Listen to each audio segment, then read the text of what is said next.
Hi, I'm Dr. Chris Morrow. I'm Associate Professor of English here, where I teach Shakespeare, early British drama, and new media.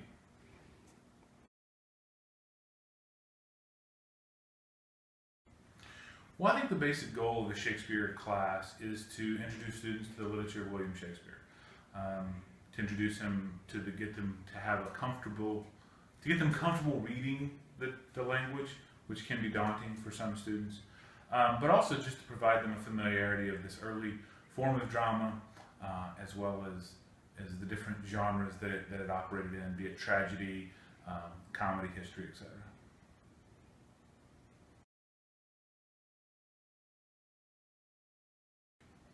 I think students select Shakespeare courses for a number of reasons. Some, they may have been a fan of the bards for many years. Maybe they were introduced to it in high school. Some students come through it through the English education program, knowing that they're going to be teaching Shakespeare in high school in their jobs. So they like to have a little bit more familiarity with it. And I think with enough cultural references, some students actually have kind of showed up in class wanting to kind of understand some of the plays behind some of these cultural references.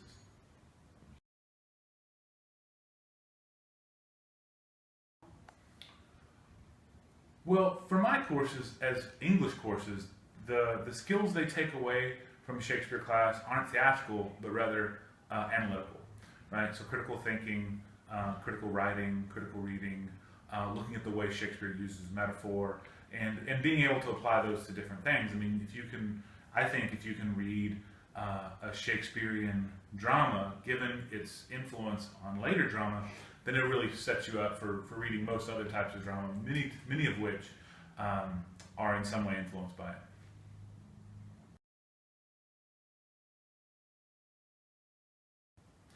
I think that Shakespeare classes broaden students' exposure, understanding of English literature more broadly because of his influence, because of the importance for, good or ill, and people can debate that, his influence on all the literature that's come past it.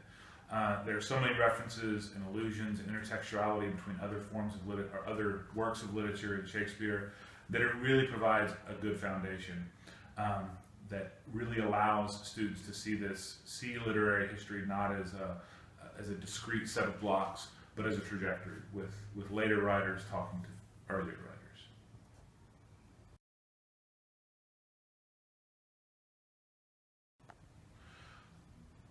Well, I really do think that Shakespeare helps expand students' understanding of social classes and social spaces. A lot of times Shakespeare sometimes gets a bad rap for not being relevant.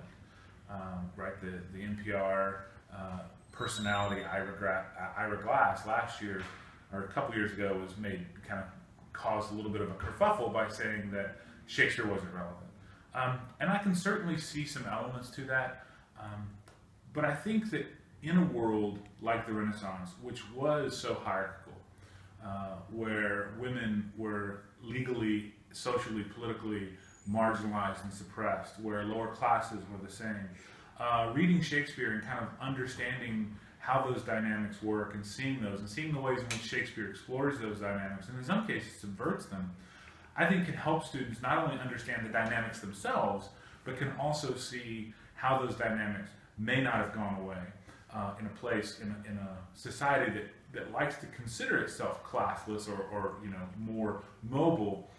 We can see a lot of the same things: the regulation of women's bodies, notions of class and characteristic that still pervade to this day. I mean, in my classes a lot, we end up talking about how these ideas, which at first blush seem very foreign to us, very old and outdated, still have kernels of the way in which people think today.